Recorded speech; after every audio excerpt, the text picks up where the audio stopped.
¿Tú crees que hace falta ser superdotado para estudiar en Cambridge? Hay muchas personas que llegan aquí y que les puede la presión académica. ¿Crees que inteligencia y clase social está directamente relacionada? ¿Cómo dirías que hay que estudiar para ser un alumno de élite?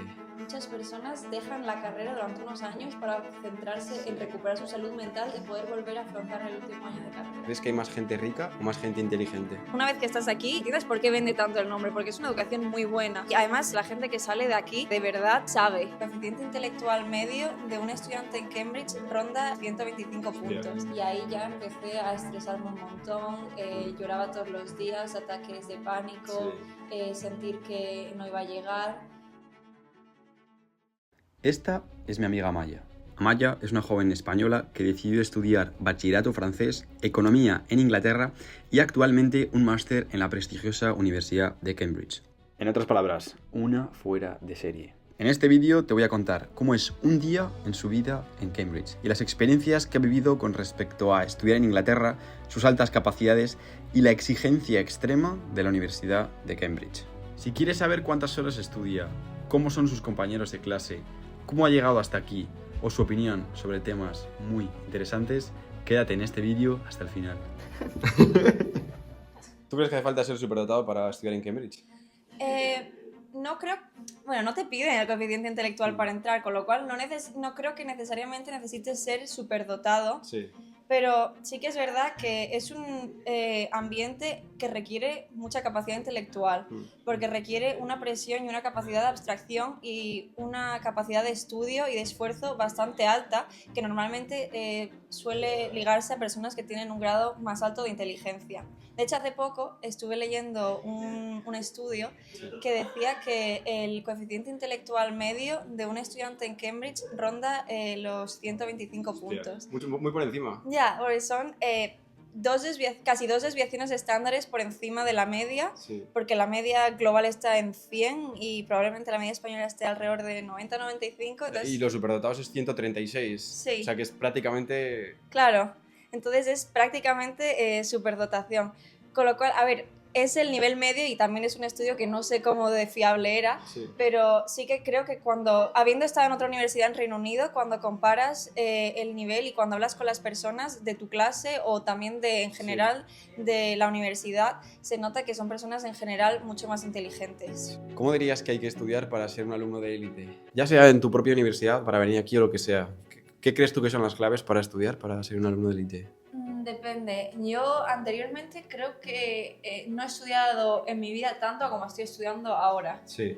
Entonces, para ser un alumno de élite aquí, supongo que depende de la base que tengas anteriormente, tienes que estudiar más o menos. Claro. Pero en general tienes que chapar bastante, mucho. Hablando con personas que están estudiando ahora actualmente el doctorado y han pasado por el mismo proceso, muchas veces estudiar entre 10 horas al día, incluso 12 horas al día, y si ese día te sientes peor, pues a lo mejor 6-8 horas, pero mucho. Claro, porque la gente aquí estudia muchas horas, ¿no? Yo creo que en carreras y másters que se basan principalmente en exámenes, sí, mucho. A ver, supongo que hay personas que son superdotadas, naturales, genios, y a lo mejor no necesitan estudiar tanto, pero la persona media en Cambridge, incluso siendo que es más inteligente que la persona media, estudia mucho. Sí. Además que hay una presión, la presión de vas a ser mejor que la clase o vas a ser peor que la clase. Claro. Y porque si quieres estás en una carrera y luego quieres pasar a un máster, o estás en un máster y luego quieres ir a un doctorado, te van a poner en un ranking en comparación al resto de personas. Entonces es como una especie de competición, aunque no sea una competición real, pero existe la presión de que no puedes ser peor que la media. Y la media ya es buena. Yo también creo que tenemos mucha presión a la hora de estar aquí en la Universidad de Cambridge, porque imagínate, acabas la carrera o el máster o el doctorado, lo que sea, y tienes que buscar trabajo.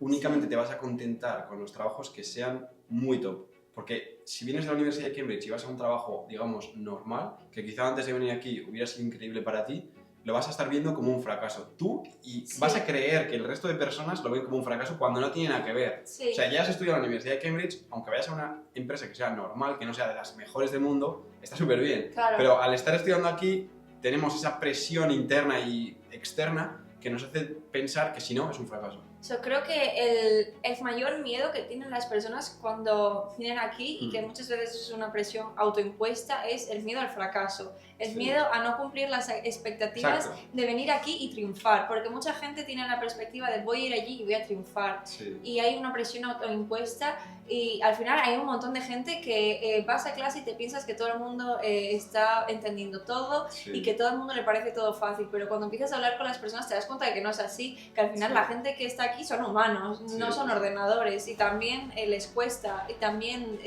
tienen sentimientos, y obviamente tienen estrés. Hay días en los que puedes estudiar más, hay días en los que puedes estudiar menos, porque tienes cosas de tu vida privada que interfieren con tu capacidad académica. Es como cualquier persona en general. ¿Cómo eras en bachiller? Supongo, a ver, en bachiller yo estudié en una clase de 6 personas y estudié bachillerato doble currículum francés-español, con lo cual era un grupo bastante especial y no creo que destacara en particular, con lo cual como que tampoco tenía una idea en general de buah, tengo que ir a estas universidades, pero mi madre cuando decidí venir a estudiar a Inglaterra sí que me decía siempre ¿por qué no vas a Oxford o por qué no vas a Cambridge? Y la verdad, cuando intenté aplicar era bastante tarde, porque cuando estás aplicando a Oxford y a Cambridge tienes que aplicar en octubre del año antes de que vayas a estudiar, y yo empecé a aplicar en mayo o así a las universidades, pero pues apliqué a otras universidades y tampoco lo pensé. Pero de cara al máster fui a hablar con mis profesores y es verdad que durante toda la carrera había estado siendo consistentemente de las notas más altas de la carrera o la segunda nota más alta, y me gustaba mucho el tema. Entonces, cuando lo pensé, dije, a lo mejor es una universidad que se adecua más a mis necesidades y a la ambición que tengo, porque es algo que sí que sentía durante la carrera, era que quería seguir estudiando más y que quería que se me exigiese más. Y no podían exigirme más porque al final hay un grupo y la base es la media que hay, y tampoco te pueden exigir más que la media porque no se pueden cargar a toda la clase. Yo te conozco de hace meses y sé que eres totalmente nativa, llevas aquí ya 4 años, eres nativa tanto en lenguaje como en cultura. ¿Cómo has conseguido eso? Creo que al inicio, sobre todo, la primera semana que me quedé sola, que se fue mi madre hacia el aeropuerto, lo pasé bastante mal y quería irme a casa todo el rato, no quería estar aquí, pensaba que había sido un error haberme venido a estudiar a Inglaterra, y un profesor de una asignatura organizó como una quedada con él en el bar para que pudiéramos tomar un café, y cuando estábamos con él, él me preguntó que de dónde era, y me dijo que el mejor consejo, siendo que venía de España porque él era italiano, era que en los primeros 3 años que estuviese viviendo en Inglaterra no me relacionase con nadie que fuese de mi país de origen, para intentar hablar lo menos posible el idioma y también para poder integrarme en la cultura inglesa y tener amigos británicos, conocer a gente internacional, porque además eso también me iba a ayudar a no echar de menos tanto mi casa. Entonces yo creo que a raíz de relacionarme con gente de Inglaterra, con gente que había estado en colegios internacionales, fui cogiendo la cultura y también viendo mucha televisión inglesa además. Durante la carrera en Reino Unido sí que existe la oportunidad de hacer un montón de extracurriculares, y es algo que me permitió estar muy en contacto con el departamento, tanto como el claustro de profesores, como conocer a un montón de alumnos y personas que estaban estudiando economía o personas que trabajaban en el campo, y fue bastante enriquecedor. En segundo de carrera empecé a trabajar en una escuela local, organizando festivales y ayudando con la contabilidad de festivales que se hacían. Y luego ya en tercero de carrera fue cuando empecé a tener más contacto con el claustro de profesores y con la facultad en general, y trabajaba tanto de comentarista en el periódico de economía de la facultad, en el que entrevistábamos a gente que venía a eventos de empleabilidad y me permitía conocer a personas que trabajaban en industria. Luego esas personas pues me escribían por LinkedIn, me ofrecían trabajo, y a día de hoy sigo manteniendo contacto con muchos de ellos, y además me abrió muchas puertas a nivel laboral. También trabajaba dando clases de matemáticas a los alumnos de primero de carrera teníamos clases como una vez a la semana de refuerzo de matemáticas y yo era la que me encargaba de preparar esas clases y de impartirlas. También en la Sociedad de Economía de mi universidad anterior yo era la que me encargaba de ser la presidenta de Igualdad y Diversidad, entonces me dedicaba a organizar tanto eventos para personas que a lo mejor no iban a ir a eventos en los que se bebía porque tenían una cultura diferente o necesidades diferentes. También organizaba campañas, por ejemplo, por el mes de discapacidad para enseñar economistas que tenían algún tipo de discapacidad, tanto visible como no visible, y también me dedicaba a organizar las redes sociales de la sociedad. Y en verano ya hice algo un poco más tradicional, que era asistente de investigación, y ahí fue cuando me di más cuenta de que era algo a lo que me quería dedicar más a futuro y que había hecho una buena elección viniendo a Cambridge. Entonces, ¿crees que todo este conjunto de cosas y actividades en las que has participado, que han potenciado enormemente tu currículum, es lo que te ha permitido entrar aquí? ¿O crees que también las notas han jugado un papel muy grande? Creo, de base, sin las notas no puedes entrar, porque cuando te hacen la oferta para entrar en el máster te dicen la nota que tienes que sacar en la carrera. Sí. Y si sacas menos de eso, no vas a entrar. Con lo cual, la nota es el factor principal por el que vas a entrar y el factor principal por el que te van a descartar o por el que te van a considerar en un inicio. O sea, es el primer filtro. Sí. Pero luego es verdad que hay un montón de personas que probablemente tengan buenas notas, con lo cual tienes que tener cosas que te diferencien de una persona media.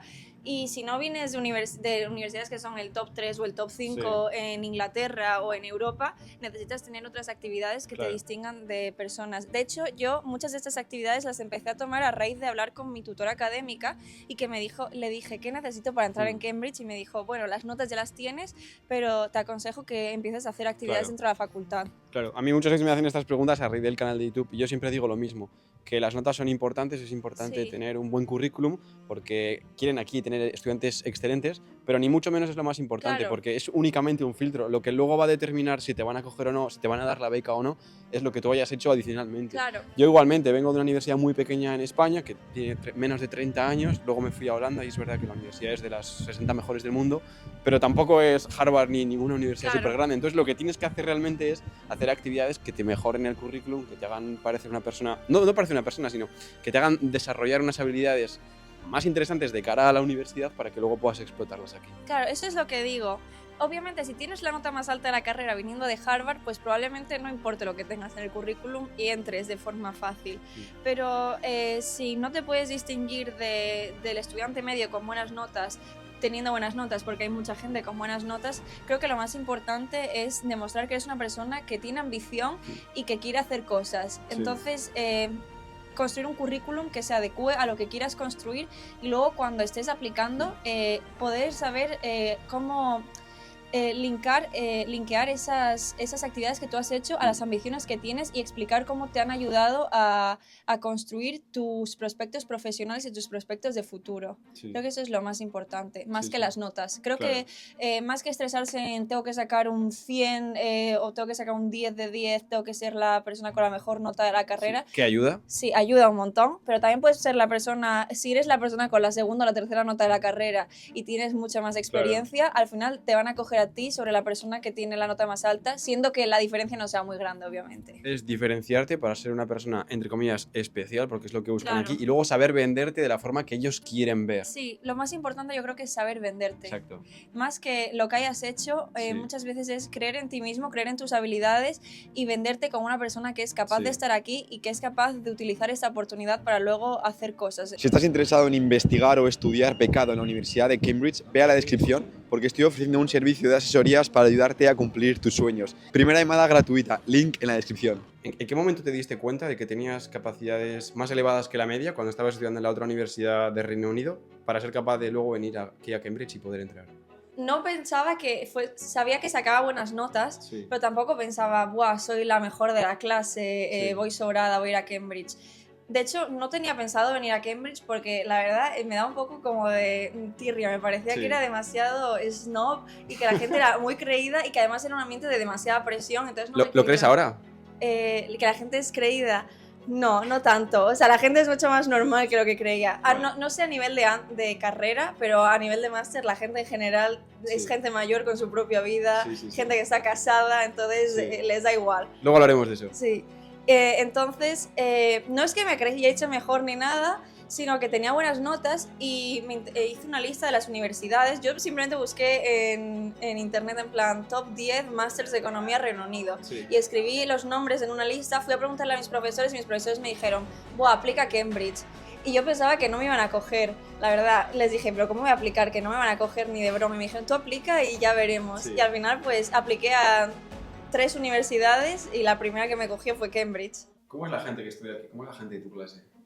Creo que hay un rango muy grande de personas en general. Yo diría que la mayor demográfica de mi clase es generalmente china. Casi todo el mundo que estudia en mi clase es de origen chino. Casi todo el mundo que estudia en Cambridge es de origen chino. En general, sí. Pero lo entiendo porque al final creo que es un máster que si eres internacional puede costar 36.000, 40.000 libras. Y normalmente las personas que tienen el poder adquisitivo para poder permitirse eso suelen ser personas chinas en general, y además que una vez que vuelven a su país donde el mercado laboral es tan competitivo, con un máster de Cambridge en China lo valoran muchísimo. Sí. Y son de las personas, de las mejores personas, van a estar en la pila de contratación. Claro. Y les va a generar oportunidades que si hubiesen estudiado en cualquier otra universidad, incluso aunque fuese la universidad más buena de China, no tendrían, Sí. porque vienen aquí por el nombre principalmente. Sí, sí, sí. Luego también hay un montón de personas que vienen de puestos gubernamentales de sus propios países, y son personas que trabajan en el gobierno de Australia o en el gobierno de Japón, Sí. y les mandan aquí desde el gobierno para que puedan estudiar un máster y puedan seguir progresando en su carrera profesional. Sí, sí, sí. Y ese caso son personas que tienen una edad superior, suelen tener Sí. 30 años o 20 y muchos, y muchos de ellos incluso están casados o tienen hijos. Ya ves. Tengo compañeros de clase que tienen hijos aquí en las guarderías. Y son carísimas. Sí. Todo el mundo habla de lo mismo. Ha llegado el momento de hablar de la exigencia y del estrés. Es una de las cosas que más me ha sorprendido a mí, porque lógicamente viniendo desde fuera, te imaginas que es muy complicado estudiar aquí, que te exigen muchísimo en comparación a otras universidades, pero yo personalmente no conocía hasta qué punto esto llegaba. Entonces, me gustaría mucho que contases un poco tu experiencia con respecto a esto y qué es lo que piensas. Yo creo que el estrés en parte es autoimpuesto, y luego también hay mucho estrés que viene del ambiente y mucho síndrome del impostor. Sí. Es decir, sentir que has entrado aquí por algún tipo de error y que el resto de personas son muchísimo más inteligentes que tú y que tú no te mereces estar aquí, Sí. y que vas a fracasar. De hecho, a mí con respecto a eso no me ayudó que cuando empecé el máster había un examen como de matemáticas inicial para saber en qué nivel estabas más o menos, Sí. y yo me estaba mudando 2 veces durante ese mes y tampoco estudié, con lo cual lo hice un poco como a voleo. Y hablando con mi director de estudios aquí, me dijo que él no sabía si era capaz de, si él no sabía si yo iba a ser capaz de acabar el máster. Entonces eso me dio un bajón increíble, y ahí ya empecé a estresarme un montón, lloraba todos los días, ataques de pánico, sentir que no iba a llegar. Y luego empecé a estudiar durante Navidad, porque ni siquiera fui a España, empecé a estudiar todos los días 10 horas, y ya empecé a ver como que iba entendiendo lo que estaba estudiando. Y ya poco a poco este trimestre ha ido mucho mejor, porque encima podía elegir optativas y centrarme en el área que me gusta más. Y ahora que estoy volviendo a revisitar las asignaturas que había estudiado el trimestre pasado, porque me examino en junio y en mayo y junio de todo, me siento bastante más segura. Pero sí que es verdad que ha requerido muchos meses, mucho esfuerzo, estudiar 10 horas al día, 8 horas al día, día sí, día también, muchas veces, aunque estuviese con fiebre, estar estudiando en casa. Y también el pensar que lo que me había dicho mi director de estudios que era falso, y que le voy a demostrar que estaba equivocado. Entonces creo que hay mucho estrés, y que no es una cosa que me pase solo a mí, porque lo he hablado con gente que estudia conmigo, y creo que es algo bastante generalizado. Creo que los másters y las carreras en las que se basan principalmente en método de examinación en exámenes, el método de evaluación en exámenes, hay muchísimo estrés y muchísima ansiedad en general. Sí, muchísimo síndrome de impostor también. Sí. Yo creo que puedo decir que la gente con la que he hablado, la gran mayoría tiene síndrome de impostor. Sí. Y con respecto al tema de la ansiedad, tengo derecho a un vídeo que también lo voy a dejar por aquí, y descubrí un artículo científico en el que demostraban que la Universidad de Cambridge era la peor de toda Inglaterra con respecto a temas de salud mental, de ansiedad, de depresión, Sí. por todos estos temas que tú estás comentando. En general, Oxford y Cambridge, aparte de que viniendo de otra universidad y habiendo visto cómo funciona el sistema administrativo y también en torno a cómo tratan la salud mental de sus estudiantes, lo primero, se preocupa muchísimo menos en general y ponen muchísimo menos esfuerzo. Es más difícil acceder a servicios de apoyo de salud mental y en general la salud mental de los estudiantes es muchísimo peor y tampoco ayuda a nivel... Por ejemplo, en mi facultad en particular, la administración es horrible. Entonces, si necesitas cualquier cosa o arreglar una cosa que no está funcionando o hay cualquier error, es horrible. No te puedes poner en contacto con nadie y eso tampoco ayuda a la ansiedad. ¿Crees que inteligencia y clase social está directamente relacionada? No creo que esté 100% relacionada, pero sí que es verdad que en ciencias sociales hay bastante literatura en el estudio de la relación entre inteligencia y ganancias a nivel económico con tu sueldo. Y el mayor predictor para saber si vas a ganar más o menos es tu coeficiente intelectual. Ahora, es verdad que hay muchos factores que luego van a...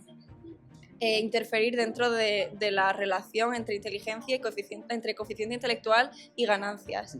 Por ejemplo, si has nacido en una familia que sea de clase más baja, por mucha inteligencia que tienes, probablemente vas a tener menos recursos que compañeros que a lo mejor no son tan inteligentes, pero han nacido en clases sociales más altas.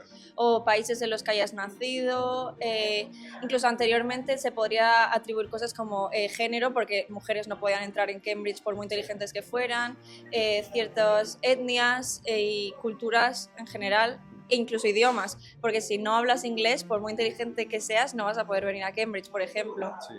Con respecto a la exigencia, ¿cómo están, por ejemplo, tus compañeros de clase? ¿Estáis todos muy agobiados? ¿Es muy complicado en general y todos estáis sufriendo mucho? ¿Las notas son muy malas? ¿Cómo es la situación?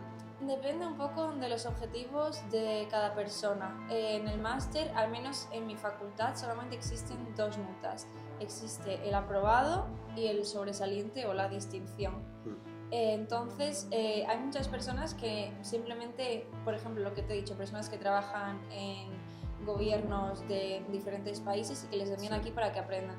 Esas personas, al final del día, con que aprueben, va a funcionar. Y en Inglaterra sí que es verdad que en general suele aprobar todo el mundo. Como mucho tiende a suspender 1, 2 o 3 personas al año. Entonces yo creo que si estudias es fácil aprobar, aunque estudies aunque tampoco estudies todo el día.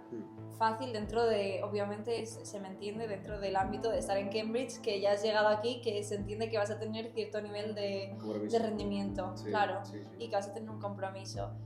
Por ejemplo, supongo que la gente que tiende a suspender es gente que no tiene ese compromiso, pero personas que sí que quieren acceder a puestos laborales en los que a lo mejor se te pide cierta distinción a nivel de notas, o que quieres continuar en estudios de posgrado, por ejemplo doctorados, o irte a otro país a seguir estudiando, por ejemplo Estados Unidos, necesitas tener notas altas y entonces cuando estás en ese escenario sí que quieres tener una distinción porque si no, no hay forma de... Necesitas distinguirte básicamente. Claro, por ejemplo en tu caso, ¿no? Para estudiar el doctorado, que te piden que tengas...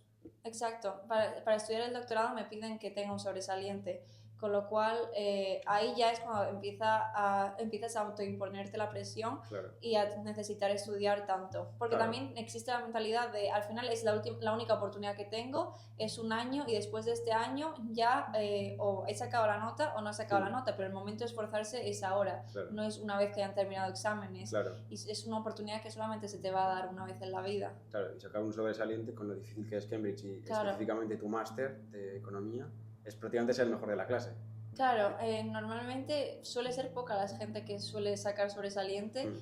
De hecho, si miramos a los resultados de los exámenes de enero, la mayoría de personas suspendieron. Entonces, es verdad que no cuentan para la nota final, pero si sacas una nota buena y tu profesor lo sabe, ya te estás distinguiendo de la persona media. De hecho, existe el máster de investigación, que son personas que quieren ir directamente al doctorado y justo van a entrar directamente al doctorado si sacan la nota que se les pide, hacen el ranking de financiación basado en las notas de los exámenes de enero. Sí, sí. O sea que si acabas de llegar, hay muchas personas que acaban de llegar a Cambridge en septiembre que al final necesitas tiempo para adaptarte, es un sistema que puede ser diferente a las universidades a las que hayas estado antes. No solamente necesitas sacar buena nota en los exámenes de enero, de las mejores notas, porque solamente le dan financiación a 3 personas o 4 personas desde la facultad, o sea que necesitas ser una de las 3 o 4 mejores notas, sino que también necesitas haberte puesto en contacto con un profesor, que ese profesor te quiera para el doctorado y que aplicar y que se te acepte de forma condicional, con lo cual es una presión que desde el momento en el que llegas sabes que tienes que estar haciendo cosas y no solamente estudiando, sino que tienes que estar buscando oportunidades, adaptándote para asegurarte de que vas a ser capaz de lograr tu objetivo. Qué bueno. ¿Crees que todos los que estamos en Cambridge tenemos algo que nos hace especial con respecto a otros lugares?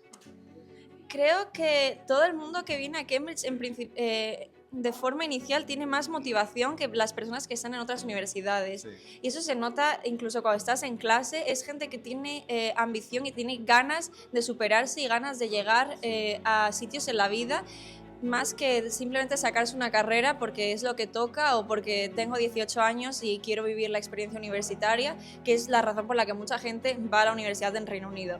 Porque al final, como el gobierno te paga la universidad, mucha gente viene simplemente para saber lo que es la vida universitaria, salir de fiesta, hacer amigos, vivir esa etapa de la vida y luego salir, y da igual si he estudiado una carrera u otra, o si he sacado una nota u otra, pero he vivido esa etapa. Creo que en Cambridge la gente cuando viene es consciente de que va a tener que estudiar y dedicarse bastante para poder tener salidas laborales, y que además quieren tener esas salidas laborales. Entonces creo que las ganas de tener éxito y la ambición es lo que separa a un estudiante medio de un estudiante de Cambridge. Explica un poco eso también, cómo que el gobierno te paga la carrera. A todos los estudiantes que son británicos o antes del Brexit, personas de la zona económica europea o de Europa que venían a estudiar a Reino Unido, el gobierno nos pagaba la carrera. No te paga la carrera como tal, sino que te da un loan, un préstamo que cubre 100% la matrícula universitaria, que son alrededor de 9.500 libras para un estudiante británico o un estudiante europeo antes del Brexit. Es una deuda que te cubre todos los gastos universitarios y que la tienes que pagar a partir de empezar a ganar X dinero en tu sueldo, y que solamente pagas un porcentaje. Además que a los 30 años la deuda prescribe como tal, con lo cual mucha gente nunca llega a pagar realmente la deuda. Claro. Además, si eres británico, no solamente te pagan los gastos de la matrícula, sino que también te dan dinero para ayudarte a vivir. De eso depende de cuánto dinero ganen tus padres, te calculan cuánto necesitarías para poder vivir tú por tu cuenta, y entonces te dan el dinero que necesites, que normalmente creo que ronda entre 5.000 y 8.000 libras al año. Sí, que es muchísima diferencia con lo que hay ahora mismo, porque ahora los españoles tenemos que pagar 28.000 libras al año por el Brexit, y no te dan absolutamente ninguna ayuda en términos de débitos ni de nada. Claro.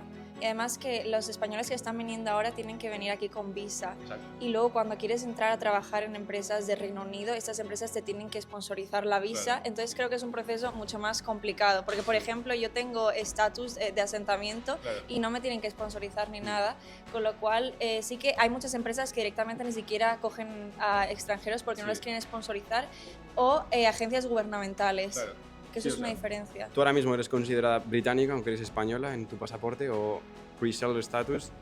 Sí. ¿Podría ser más sencillo que te contraten o que estés viviendo en el país sin problemas, sin visas ni nada? En cambio, yo que he venido hace un año, tengo todos los problemas y todos los inconvenientes por encima. Tengo que pedir visas anualmente, me tienen que sponsorizar la visa a las compañías, a las universidades o lo que sea. Entonces, el Brexit ha cambiado mucho, y también creo que es un problema para las universidades porque están perdiendo la capacidad de atraer talento. Sí, sobre todo a nivel laboral, por ejemplo, muchas cosas, no sé realmente cómo funciona, pero creo que cosas de gabinete de gobierno y tal, está muchas veces recluido a ciudadanos de la zona europea, económica europea, europeos, británicos o gente que sea de la Commonwealth, o sea, personas que han sido parte de las colonias británicas, entonces pueden trabajar. Vale. Pero, por ejemplo, tengo muchos amigos que son o de China o de Vietnam, que hay ciertos trabajos en Reino Unido a los que 100% no pueden acceder, porque no son de esos países.